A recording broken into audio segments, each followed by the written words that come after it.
Assalamualaikum warahmatullahi wabarakatuh. Kembali lagi kawan di Legenda Catur Dunia. Sekarang kita ulas permainan Grandmaster cilik asal Turki, Yakizkan Erdogmus. Masih berusia 13 tahun, masih SMP kawan. Tapi minggu depan dia sudah menginjak usia 14 tahun. Dia bukan Grandmaster termuda sepanjang sejarah, tapi dia memecahkan rekor dunia lainnya, yaitu sebagai Grandmaster termuda yang berhasil menembus tembok 2600 sebagai syarat ya, bukan syarat resmi kawan, untuk bisa disebut sebagai Super GM, Super Grandmaster. Dia Yakizkan Erdogmus. Nah, kalau kita lihat pecatur-pecatur cilik saat ini kawan, ya Yakiz Erdogmus ini sepertinya akan bisa mengikuti jejak Magnus Carlsen di masa depan. Saat berusia 13 tahun, Magnus Carlsen saat itu elonya masih di bawah 2600. Saat itu masih 2580-an. Tapi Yakiz ini kawan, sudah menembus angka 2600, luar biasa. Nah, saat ini dia bermain di turnamen TP Sigmund & Co di Swedia. Dan turnamen ini sudah menyelesaikan 5 babak.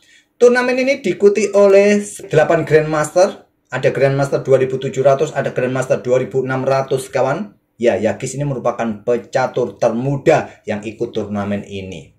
Ada Richard Rapport, ada Ray Robson, ada sang legend Vasily Vanchuk, ada Grandmaster wanita Tan Zhongyi kawan. Ada Nils Grandelius, ada Javokir Sindarov yang merupakan pecatur asal Uzbekistan yang kuat dalam permainan cepat. Ada Grandmaster senior juga Erwin El-Ami. Dan Yakiz Erdogmus sementara sampai babak kelima ini menempati posisi kedua kawan. Posisi pertama ada Javokir Sindarov yang belum memetik kekalahan, memetik 2 kali kemenangan dan 3 kali remis. Sedangkan Yakiz Erdogmus sendiri sempat mengalahkan Tan Zhongyi pada game kedua dan mengalahkan Richard Rapport pada game keempat. Tapi tren positifnya terhenti di babak kelima oleh Vasily Vanchuk, memetik 3 poin sementara. Dan yang akan kita ulas ini bukan game kekalahannya. Dia hanya kalah endgame saja menghadapi Vasily Vanchuk kawan, endgame benteng plus sepasang kuda. Yang akan kita ulas ini permainan saat bertemu dengan Richard Rapport pada babak keempat. Nanti kalian akan lihat begitu ciaminya ide-ide Yakiz di tahap pembukaan yang membuat bangunan permainan Richard Rapport rusak. Masih berusia 13 tahun, tapi idenya di tahap pembukaannya sangat ciamik kawan. Dalam ide permainan Rosolimo Netsmedinov Attack dari Sisla Defense dari Richard Rapport. Dan Richard Rapport melanjutkan pilihan yang paling populer dengan pion G6. Tentu kalian bisa melanjutkan dengan pion E6, pion D6, kuda F6, bahkan menteri keluar ke B6 juga banyak yang memilih. Oke, pilihan yang paling populer dengan pion G6. Kemudian rokade tentu saja jawaban dari putih kawan setelah pion G6, gajah G7. Dan di sini kebanyakan pion C3, langkah favorit putih untuk melanjutkan langkahnya.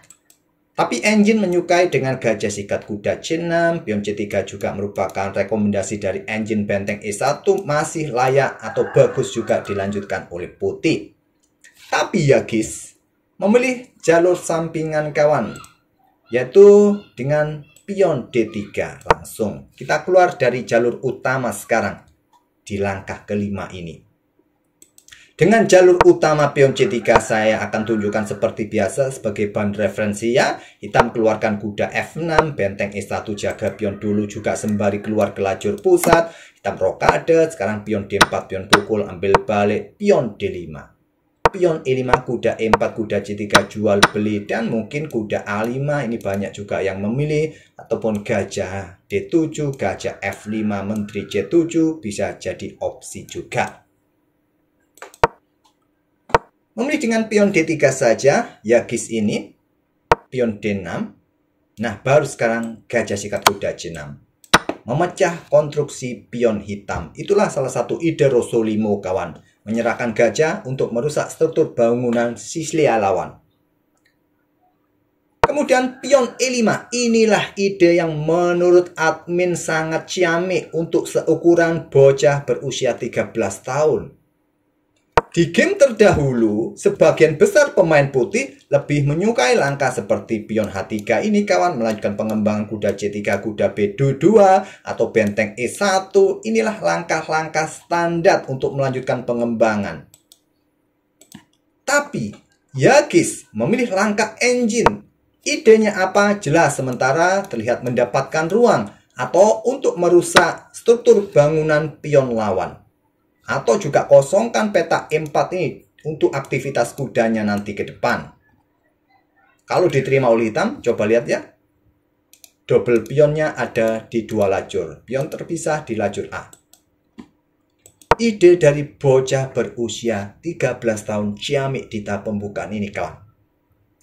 Ditolak Richard Rapot gajah G4. Sekarang pion E pukul pion D6, ambil balik. Kemudian sini pion H3 untuk memaksa pertukaran. Caplok, ambil balik. Kita berada di langkah ke-10.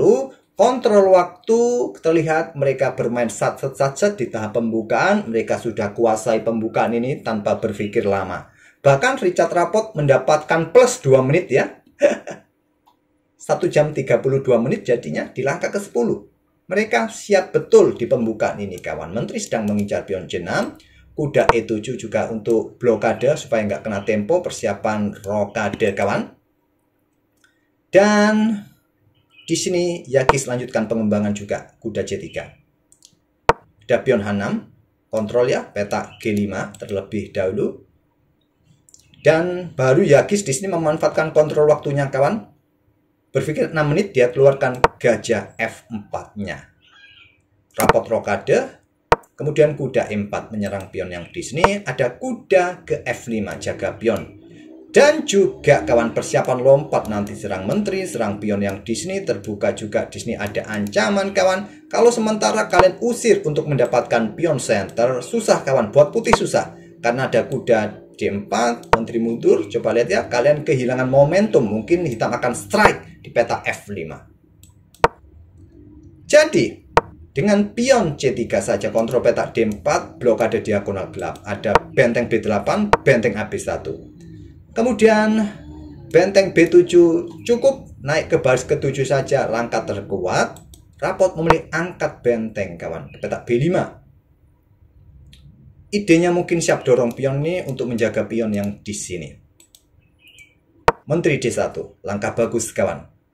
Untuk dukungan pion menyerang benteng, kehilangan tempo untuk mencoba menjebak benteng, mungkin nanti diikuti pion yang di sini kawan. Pion D5, pion A4. Benteng A5 dan kuda D2.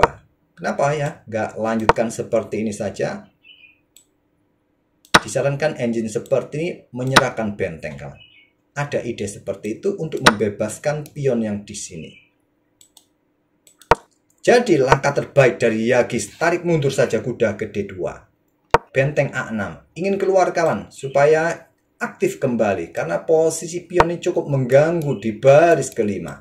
Mundur ke A6, benteng E1, dan pion H5 untuk mencegah pergerakan pion G4 supaya kudanya nyaman di peta F5. Gajah H2 mundur terlebih dahulu. Di sini ada benteng E8, benteng pukul benteng, ambil balik, kemudian kuda B4 sekarang. Kalau benteng ambil pion yang di sini, pion ini jatuh kawan. Terlebih dahulu gajah F8. Ada pion A5, benteng sulit keluar sekarang. Pion C4. Untuk mengusir kuda, pion bisa jatuh. Tapi ada pion dipukul pion C4. Pion diambil balik pion C4, menteri F1. Pin pion supaya nggak caplok kuda dan pion dalam posisi terancam. Ada menteri E6, benteng E1, menteri D5 tetap kawal pion. Nah, benteng E8. Mungkin nanti disusul dengan gajah kalau nggak ada kuda. Jangka panjangnya mungkin kawan pion G4.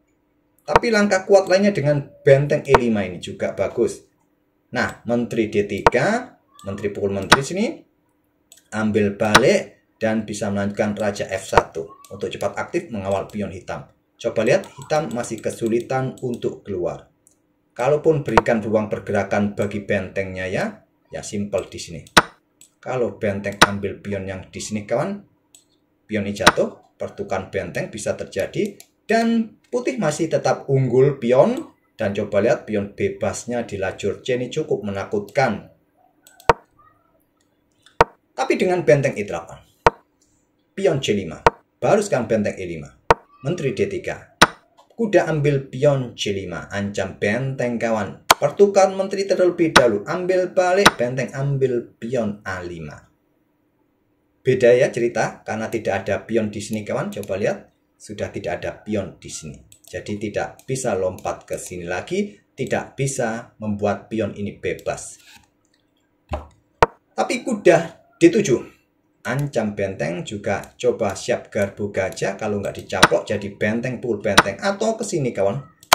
Pertukarannya di sini bisa juga jadi opsi buat benteng hitam melakukan pertukaran, nanti gajah keluar ke H6.